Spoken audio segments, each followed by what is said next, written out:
Start में दिखाते हैं कि ज़मीन मुकम्मल तबाह हो चुकी है और भूकंप, लंबी सर्दियों और बीमारियों की वजह से इंसान तकरीबन ख़त्म ही होने वाले हैं। इसलिए कोई ठीक से नहीं जानता कि ऐसा क्यों हुआ। लोग इसे महातबाही कहते हैं। इसके बारे में 3 कहानियाँ मशहूर हैं। कोई कहता है कि एक एस्टेरॉयड ज़मीन से टकराया और ये तबाह हो गई, तो कोई कहता है कि एलियंस ने हमला कर दिया क्योंकि यहाँ अजीब से इंसानों को खा जाने वाले जानवर मौजूद हैं, जिन्हें आदमखोर या हिरुको कहते हैं। तो कोई कहता है कि एक टेररिस्ट ग्रुप ने हमला किया था, जिन्होंने कुछ ताकतवर हथियार इस्तेमाल किए तो ज़मीन तबाह हो गई। फिर ताकाहारा अकेडमी दिखाते हैं, जो जन्नत के नाम से मशहूर है, लेकिन कोई नहीं जानता कि ये कहाँ है। ये चारों तरफ से बंद है और रोबोट्स इसे कंट्रोल करते हैं और डायरेक्टर इन रोबोट्स को। फिर एकेडमी में मौजूद एक लड़की मिमी हिमे को दिखाते हैं, जो छत की तरफ देखे जा रही होती है। इसकी फ्रेंड टोक्यो आती है और उसे कहती है कि क्लास स्टार्ट होने वाली है। मिमी हिमे उसे बताती है कि आज सरप्राइज़ टेस्ट होगा। जब वो क्लास में जाते हैं तो सच में टेस्ट होता है। फिर एक लड़के कोना को दिखाते हैं, जो अजीब जानवरों की ड्राइंग बनाता है, जो बिल्कुल आदमखोरों जैसे होते हैं, लेकिन उसने कभी आदमखोरों को नहीं देखा होता। टेस्ट के दौरान टोक्यो की स्क्रीन पर एक मैसेज आता है कि क्या तुम एकेडमी से बाहर जाना चाहती हो। फिर एकेडमी से बाहर एक लड़की किरीको को दिखाते हैं, जो एक लड़के मारू की बॉडीगार्ड होती है और उसके ज़िम्मे मारू को जन्नत तक पहुंचाना होता है। वो दोनों खाली घरों की तलाशी लेते हैं ताकि कुछ खाने को ढूंढ सकें, लेकिन जब वो एक घर के अंदर जाते हैं तो वहाँ किसी की लाश पड़ी होती है। किरीको कहती है कि अगर ये घर के अंदर मरे हैं तो इसका मतलब घर में खाने के लिए कुछ नहीं है। रात को किरीको कुछ पिक्स को देख रही होती है। मारू पूछता है कि क्या ये तुम्हारा बॉयफ्रेंड है, तो किरीको कहती है कि एक मेरा दोस्त है और दूसरा कोई है जिससे मैं मिलना चाहती हूँ। अगर तुम्हें पहुँचाने के साथ साथ मैं इन्हें भी ढूंढ लेती हूँ तो ये एक तीर से 2 शिकार करना होगा। अगले दिन वो दोनों जा रहे होते हैं तो कुछ लोग उन्हें लूटने की कोशिश करते हैं, लेकिन वो दोनों उन सब की धुलाई कर देते हैं। उनमें से एक बताता है कि उसने एक जगह के बारे में सुना है जिसे जन्नत कहते हैं और उसका पता बताता है। दूसरी तरफ टोक्यो मिमी हिमे से पूछती है कि वो बाहर जाने के बारे में क्या कह रही थी, तो मिमी हिमे कहती है कि मुझे लगता है कि इस एकेडमी से बाहर भी कुछ है। मैं जब भी बाहर जाने का सोचती हूँ तो 2 लोग मेरी मदद करने आते हैं। इनमें से एक का चेहरा बिल्कुल तुम्हारे जैसा है। रात को टोक्यो अपने कमरे से बाहर होती है तो डायरेक्टर आ जाती है। टोक्यो पूछती है कि क्या एकेडमी से बाहर भी कुछ है, तो डायरेक्टर कहती है कि एक दिन सबको पता ही चल जाना था।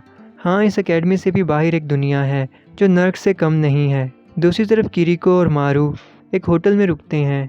किरीको वहाँ पड़ी एक गन का पूछती है तो होटल की मालकिन बताती है कि रात को एक मॉन्स्टर बाहर घूमता है। ये सुनते ही वो दोनों फ़ौरन कहते हैं कि क्या यहाँ आदमखोर है। लोग उसे कई नामों से जानते हैं, हम उसे ख़त्म कर सकते हैं। जिस पर होटल की मालकिन कहती है कि गन का इस पर कोई असर नहीं होता, तो किरीको कहती है कि इसकी फ़िक्र ना करो। ये सुनकर मालकिन वहाँ से चली जाती है। रात को खाना खाते हुए मालकिन उन्हें कहती है कि कज़न मैरिज करने वालों के बच्चों को बहुत सी बीमारियाँ होती हैं, तो फ़ौरन किरीको कहती है कि ऐसा कुछ नहीं है, ये मेरे लिए बस एक ऐसी चीज़ है जिसकी मुझे हिफाजत करनी है। ये सुनकर मारू को बहुत बुरा लगता है और वो रात को जल्दी सो जाता है। जब आधी रात को किरीको की आंख खुलती है तो उसे आदमखोर महसूस होता है। वो मारू को बताती है कि होटल की मालकिन ने खाने में नींद की दवाई मिला रखी थी। जब वो आगे जाते हैं तो आदमखोर उन पर हमला कर देता है। जब उसे मारने लगते हैं तो होटल की मालकिन उसे बचाने के लिए सामने आ जाती है और कहती है कि मेरा बेटा इसके अंदर गया और फिर ये चीज़ मेरा बेटा बन गई। तो किरीको कहती है कि अच्छा, तो तुमने इसे बचाने के लिए हमें नींद की दवाई दी थी। मुझे भी एक बार एक आदमखोर ने खाया था, इसलिए मुझे पता है कि ये हमें काट कर खा जाते हैं और अब्जॉर्ब कर लेते हैं, लेकिन हम इनको कंट्रोल नहीं कर सकते। तो मालकिन कहती है कि नहीं, ये मेरा बेटा ही है।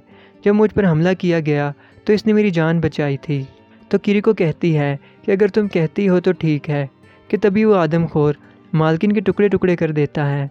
ये देखकर मारू को बहुत गुस्सा आता है। फिर मारू उसके करीब जाकर उसे हाथ लगाता है और एक चमकता हुआ हाथ उस आदमखोर के अंदर जाकर उसके दिल को दबोचकर फाड़ देता है और वो आदमखोर मर जाता है। सुबह वो दोनों आगे बढ़ते हैं तो आधा शहर पानी में डूबा हुआ होता है। वो कार्डबोर्ड के ऊपर बैठकर उसे पार करते हैं। दूसरी तरफ एकेडमी में एक बच्चा 2 रोबोट्स पर खड़ा होकर छत तक पहुंचने की कोशिश करता है, लेकिन गिर जाता है। इतनी ऊंचाई से गिरने के बावजूद उसे कुछ नहीं होता। इधर मारू और किरीको उस टाउन में पहुंचते हैं तो किरीको कहती है, अगर ये ही जन्नत है तो मेरी जॉब यहाँ ख़त्म होती है, लेकिन अगर तुम इससे खुश नहीं हो तो मेरा काम अभी ख़त्म नहीं हुआ, इसलिए मुझसे कुछ ना छुपाना। ये सुनकर मारू उसे एक बॉक्स दिखाता है और कहता है कि इसमें एक मेडिसिन है। जन्नत में मेरे जैसा दिखने वाला एक शख्स है, अगर मैं ये मेडिसिन उसे इंजेक्ट कर दूं तो सब ठीक हो जाएगा। इससे ज़्यादा मैं नहीं जानता। आखिरी मर्तबा मिकुरू के साथ तुम ही थी, क्या इसने तुम्हें कुछ नहीं बताया? तो किरीको याद करती है कि जब इसने मिकुरू को देखा था तो उसके पूरे जिस्म पर काले धब्बे थे और वो किरीको को गन देकर उसे मारू को जन्नत तक पहुंचाने का कहती है। इसी वक्त गांव के लोग वहां आते हैं और उन दोनों को गांव ले जाते हैं। रात को किरीको कहती है कि अगर गांव वाले तुम्हें देखकर अजीब बर्ताव नहीं कर रहे तो मतलब वो शख्स यहाँ नहीं है। उसी वक्त एक आदमी वहाँ आता है और किरीको को कहता है कि तुम तो वो मशहूर कार रेसर किरीको हो ना? लोग कह रहे थे कि तुमने अपने भाई को कत्ल कर दिया और गायब हो गई। मारू कहता है कि नहीं, ये वो नहीं है। तभी मारू की नज़र वहाँ पर पड़े बॉक्स पर पड़ती है जिन पर वही लोगो बना होता है जो किरीको की गन पर बना हुआ होता है। वो आदमी बताता है कि हम टोक्यो से ये सामान लाए थे। किरीको कहती है कि अगर हम इस लोगों के बारे में पता करें तो हम जान सकते हैं कि तुम्हारा इन सब से क्या लेना देना है। इस तरह हम जन्नत तक पहुंच जाएंगे। टोक्यो जाते हुए मारू कहता है कि जन्नत को भूल जाओ, मैं पूरी ज़िंदगी तुम्हारे साथ इस गांव में बिताना चाहता हूं। और फिर उसे कहता है कि मैं तुम्हें पसंद करता हूं। जिस पर किरीको कहती है कि भले ही मेरी बॉडी एक औरत की है, लेकिन मेरा दिमाग एक मर्द का है। फिर बताती है कि कुछ साल पहले रॉबिन और किरीको का भाई हारुकी एक कार की रेस ऑर्गेनाइज करवाया करते थे, जिसमें किरीको एक कार रेसर थी। हारुकी और उसके दोस्त किरीको को एक आदमी जिसे सब लोग डॉक्टर कहते हैं उसके साथ देखते हैं तो हारुकी के दोस्त उसे कहते हैं कि डॉक्टर आदमखोरों पर रिसर्च कर रहा है और रॉबिन इसकी इन्वेस्टिगेशन कर रहा है, अपनी बहन को इसके करीब ना जाने दिया करो। एक दिन रेस के दौरान ट्रैक पर एक आदमखोर आ जाता है। हारुकी उसे देख लेता है और अकेले ही उसे मारने के लिए चल पड़ता है, लेकिन उस आदमखोर पर कुछ असर नहीं होता। वो हारुकी को खाने लगता है। जब किरीको उसे बचाती है तब तक वो हारुकी का आधा जिस्म खा चुका होता है। हारुकी बेहोश हो जाता है। जब उसे होश आता है तो उसका दिमाग उसकी बहन की बॉडी में होता है। डॉक्टर कहते हैं कि शायद किरीको अपने भाई की मौत की वजह से शॉक में है, लेकिन हारुकी कहता है कि उसे अपनी सारी यादें याद हैं। उसी वक्त उनकी शिप पर एक आदमखोर हमला कर देता है। दूसरी तरफ कोना एक बच्चे की ड्राइंग बनाता है। कुकू उसे देखती है तो कहती है कि ये कितनी अजीब है। टोक्यो उसे मना करती है तो कुकू कहती है कि उसने असल बच्चे देखे हैं। फिर वो टोक्यो को एक जगह लेकर जाती है जहां आदमखोरों के बच्चे पाले जा रहे होते हैं। जैसे ही टोक्यो उसे हाथ लगाती है तो अलार्म बजने लगता है और वो दोनों वहां से भाग जाते हैं, लेकिन टोक्यो के जूते का निशान वहां रह जाता है। इधर किरीको और मारू देखते हैं कि वो आदमखोर पानी के बगैर नहीं रह सकता, तो उसे शिप के बेसमेंट में ले जाते हैं जहाँ बहुत सारा तंबाकू होता है और वो सारा पानी सोख लेता है, जिससे आदमखोर मर जाता है। अगले दिन टोक्यो कोना को कहती है कि वो उसे पसंद करती है और कोना भी कहता है कि वो भी उसे पसंद करता है। रात को अनाउंसमेंट होती है कि एकेडमी के एक स्टूडेंट ताराओ की हालत बहुत ख़राब है और वो आखिरी बार टोक्यो से मिलना चाहता है। वो टोक्यो को कहता है कि ये जगह बहुत ख़तरनाक है और यहाँ से भाग जाने को कहता है। अगले दिन कुछ गुंडे मारू को तंग कर रहे होते हैं और उसका एक दांत तोड़ देते हैं, जिस पर मारू उनकी अच्छी धुलाई करता है। फिर मारू हिरिको को बताता है कि वो उसी साल पैदा हुआ था जिस साल महातबाही हुई थी। जब वो 3-4 साल का था तो कुछ लोग वहाँ बच्चों की देखभाल करते थे। एक दिन एक गैंगस्टर ने उनके लीडर को मार दिया और सब लोग उस गैंगस्टर के लिए काम करने लगे। जब तक मिकारू ने मुझे अपने साथ नहीं मिलाया तब तक मैं उस गैंगस्टर के लिए ही काम करता था। फिर किरीको उन्हें मिली कुछ बुक्स और नॉवेल्स इकट्ठे करके उन्हें बेचने के लिए जाती है और एक मैप खरीद कर लाती है। तभी वहाँ वो गुंडे आ जाते हैं जो मारू को ढूंढ रहे होते हैं। दूसरी तरफ एकेडमी में ताराओ की डेथ हो जाती है, जिस पर सब बच्चे बहुत रोते हैं। टोक्यो कोना से पूछती है कि क्या असुरा की भी मौत इसी बीमारी की वजह से हुई थी, तो कोना कहता है कि शायद हाँ। इधर डायरेक्टर कहती है कि ये बच्चों में दूसरी मौत है। तो एक आदमी कहता है कि कोई नहीं जानता था कि असुरा सुसाइड कर लेगी। तो डायरेक्टर कहती है कि उसकी मौत की वजह हम हैं। उस पर बहुत ज़्यादा बोझ डाल दिया गया था जिसे वो बर्दाश्त ना कर सकी। इधर मारू और किरीको मैप में देखते हैं कि एक जगह पर साफ़ पानी मार्क किया हुआ है। मारू कहता है कि अगर कहीं साफ़ पानी है तो वो ही जन्नत है। उसी वक्त एक आदमी उनके पास आता है और उन्हें एक ग्रुप के बारे में बताता है जो आदमखोरों के एक हिस्से को इंसानों में जोड़ देते हैं, जिस पर उस इंसान में बहुत सी शक्तियाँ आ जाती हैं और वो कभी नहीं मरता, और उन्हें उसे वहाँ तक पहुँचाने को कहता है। लेकिन जब वो अपने पास आदमखोर के टुकड़े को देखता है तो वो गल सड़ चुका होता है। इसके बाद किरीको और मारू पानी लेने के लिए जाते हैं, लेकिन वहाँ पर मौजूद 2 लोगों पर एक रिछ ने हमला कर दिया होता है। वो लोग उसे आदमखोर समझते हैं, लेकिन किरीको और मारू उसे मार देते हैं। बाद में किरीको मारू को बताती है कि मैप में जो कुछ था वो सब एक चाल थी। मैप बेचने वाला उन गुंडों के साथ मिला हुआ था। हम उनके जाल में फंस ही गए थे, इसलिए कभी किसी पर भरोसा न करना। टोक्यो अपना चेकअप करवाने जाती है तो रोबोट उसे थोड़ी देर आराम करने को कहता है। वो ख्वाब में असुरा को देखती है। उसी वक्त डॉक्टर उसके जूतों के निशान मैच करता है और वो मैच हो जाते हैं, जिस पर डॉक्टर बहुत हैरान होता है कि कैमरे में कुछ रिकॉर्ड क्यों नहीं हुआ। अगले दिन किरीको और मारू एक साइन बोर्ड बनाकर जॉब के लिए बैठे होते हैं तो कुछ लोग उनके पास आते हैं और उन्हें बताते हैं कि वो एक ग्रुप लिव्यू मैन से हैं और वो इस ग्रुप के ख़िलाफ़ हैं जिसे वो दोनों ढूंढ रहे हैं। वो बताते हैं कि ये कोई आम ग्रुप नहीं है, बल्कि वो लोग इंसानों पर एक्सपेरिमेंट करते हैं। जो लोग इलाज के लिए उनके पास जाते हैं ये उनके हाथ पांव काट कर मशीन लगा देते हैं। डॉक्टर उसामी ने एक इंसान के टुकड़े टुकड़े करके उसे मशीनों से ज़िंदा कर रखा है और फिर उन्हें कहते हैं कि अगर वो बेसमेंट में मौजूद आदमखोर को ख़त्म कर दें तो वो उन्हें पैसे देंगे। अगले दिन लिव्यू मैन के लोग प्रोटेस्ट करते हैं और हिरुको और मारू को बेसमेंट तक पहुंचाते हैं। वो दोनों बेसमेंट में मौजूद सारे आदमखोरों को ख़त्म कर देते हैं। तभी वहाँ डॉक्टर उसामी आता है और ये देखकर हैरान रह जाता है कि इन दोनों ने उस आदमखोर को ख़त्म कर दिया है। फिर उन्हें कहता है कि मैं चाहता हूँ कि तुम किसी की मदद करो। इधर प्रोटेस्ट करने वाले हॉस्पिटल पर पत्थर मारने लगते हैं। जब हॉस्पिटल के गार्ड वापस पत्थर मारते हैं तो लिव्यू मैन की लीडर बचते हुए गिर जाती है और उसके साथ ही बाकी सबको कहते हैं कि लीडर की डेथ हो गई है, जिस पर सबको बहुत गुस्सा आता है और वो हॉस्पिटल पर हमला कर देते हैं। इधर डॉक्टर उसामी मारू और किरीको को एक लड़की की बॉडी दिखाता है जिसे मशीनों से ज़िंदा रखा गया होता है और उन्हें उसे मारने को कहता है, जिस पर मारू कहता है कि अगर मशीन बंद कर दो तो ये अपने आप ही मर जाएगी।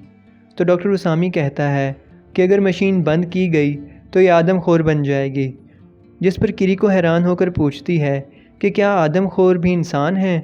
तो डॉक्टर उसामी कहता है कि पहले वो भी इंसान थे, लेकिन एक बीमारी की वजह से वो आदमखोर बन गए। एक बार ये बीमारी लग जाए तो उसे रोकना नामुमकिन है। ये हॉस्पिटल इसीलिए बनाया गया था ताकि इसे ज़िंदा रखा जा सके। मारू कहता है कि ये क्या चाहती है। तो डॉक्टर उसामी कहता है कि ये टैबलेट की मदद से हमसे बात कर सकती है, जिस पर वो लड़की कहती है कि वो आखिरी बार आसमान देखना चाहती है, जिस पर वो उसे कमरे से बाहर लेकर जाते हैं। इसके बाद मारू उसे मार देता है। डॉक्टर उसामी कहता है कि अगर मैं उसे मॉन्स्टर बनने देता तो ये कितना आसान होता, उसे मेरी वजह से कितना कुछ बर्दाश्त करना पड़ा। तभी किरीको देखती है कि उसने आखिरी बार कहा होता है कि मुझे इंसान की तरह मरने देने का शुक्रिया, मुझे अपनी एक आँख देने का शुक्रिया और हर चीज़ का शुक्रिया, और डॉक्टर उसामी को आई लव यू कहती है। ये देखकर डॉक्टर उसामी बहुत रोता है। इधर लिव्यू मैन के लोग हॉस्पिटल पर कब्ज़ा कर लेते हैं। सारे पेशेंट हॉस्पिटल से चले जाते हैं। किरीको उन्हें रॉबिन और डॉक्टर की तस्वीर दिखाकर उनसे पूछती है तो वो रॉबिन की तस्वीर देखकर कहते हैं कि ये तो डॉक्टर इनाज़ाकी है, लेकिन वो 2 साल पहले कुछ कहे बगैर चला गया था। इधर डॉक्टर उसामी खुद को गोली मारकर सुसाइड कर लेता है। गोली की आवाज़ सुनकर मारू और किरीको वहाँ जाते हैं और उन्हें देखकर बहुत रोते हैं। दूसरी तरफ कोना याद करता है कि एक दिन असुरा उसके पास आई और कहा कि मुझे पता चल गया है कि मैं क्यों पैदा हुई हूँ, और उसके बाद सुसाइड कर लेती है।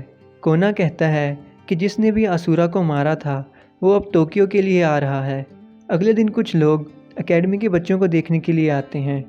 डॉक्टर आओशिमा जब टोक्यो को देखती है तो उसे कुछ अजीब लगता है। इधर किरिको को डॉक्टर उसामी के हाथ से एक बटन मिलता है जिस पर वही लोगो होता है जो किरिको की गन पर बना होता है। किरिको कहती है कि अगर हम उस टाउन में जाएं जहां से डॉक्टर उसामी आया था तो शायद हमें कुछ पता चल जाए। इधर डॉक्टर आओशिमा टोक्यो का चेकअप करती है तो उसे एहतियात करने और भारी सामान ना उठाने का कहती है और बाकी बच्चों से अलग रहने का कहती है। मारू और किरिको जब आगे जाते हैं तो उन्हें एक आदमी मिलता है। किरिको उससे रॉबिन और उस लोगों का पूछती है। वो आदमी किसी भी इन्फॉर्मेशन के बदले पैसे मांगता है जिस पर किरिको उसे पैसे दे देती है, लेकिन वो एक कहानी सुनाता है कि एक स्कूल है जिस पर कुछ औरतों ने कब्ज़ा कर रखा है।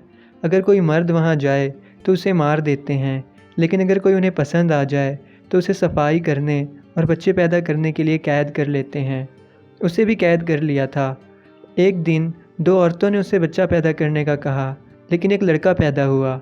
फिर एक दिन वो दोनों औरतें और मैं उस बच्चे के साथ वहाँ से भाग गए, लेकिन वो दोनों पकड़ी गईं और उन्हें मार दिया गया। वो अपने हाथ पर लिखा कैदी नंबर दिखाता है, लेकिन किरिको उसे मिटाती है तो वो मिट जाता है। फिर किरिको उसे वहाँ से दफ़ा हो जाने को कहती है।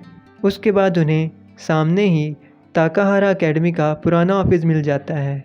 जब वो उसकी तलाशी लेते हैं तो उन्हें एक पेज मिलता है जिस पर लिखा होता है कि एकेडमी एक ऑर्फनेज है जहाँ अगर तुम्हारे माँ बाप ज़िंदा हैं तो भी तुम वहाँ रह सकते हो, और इसकी 2 फैसिलिटीज़ और 18 ब्रांच हैं। दूसरी तरफ एकेडमी में डायरेक्टर एक मीटिंग बुलाती है और डॉक्टर आओशिमा को अगला डायरेक्टर बनाती है, जिस पर दूसरे डॉक्टर एतराज़ करते हैं। इसके बाद डायरेक्टर बताती है कि टोक्यो प्रेग्नेंट है, इससे हमारी सालों की मेहनत बर्बाद हो सकती है। इधर वो आदमी फिर से मारू और किरिको के पास आता है और उन्हें कहता है कि जो कहानी उसने सुनाई थी वो सच थी और वो उस बच्चे से मिलना चाहता है और उनको मदद करने का कहता है। जब वो स्कूल जाते हैं तो वहाँ कोई नहीं होता। अचानक एक आदमखोर वहाँ आता है और उन्हें बर्फ़ में जमा देता है, लेकिन किरिको उसे शूट करके मार देती है। बाद में 2 आदमी वहाँ आते हैं और उन्हें बताते हैं कि उसका बेटा बिल्कुल ठीक है और उसे उसके पास लेकर जाते हैं। बदले में वो मारू और किरिको अपनी वैन देता है। दूसरी तरफ एकेडमी में कुछ नए बच्चे आते हैं और टोक्यो का बच्चा भी पैदा होता है।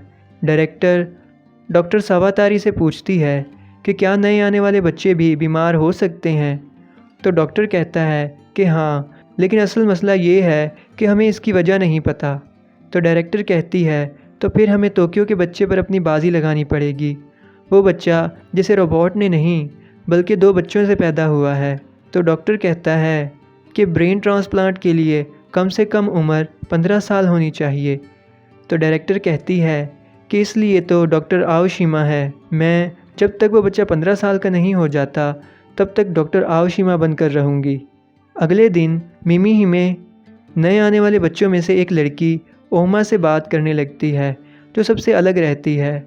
जब वो उसके ग्लासेस उतारती है तो मिमी हिमे एक बुरा ख्वाब देखती है जिसमें कुछ मशीनें उसे काट रही होती हैं और वो बेहोश हो जाती है। जब वो नर्सिंग रूम में होती है तो ये सब कोना को बताती है और बताती है कि कभी कभी उसे फ्यूचर दिखाई देता है। तो कोना कहता है कि ऐसा सबके साथ होता है, लेकिन लगता है तुम्हारी ये एबिलिटी कुछ ज़्यादा ही स्ट्रॉन्ग है।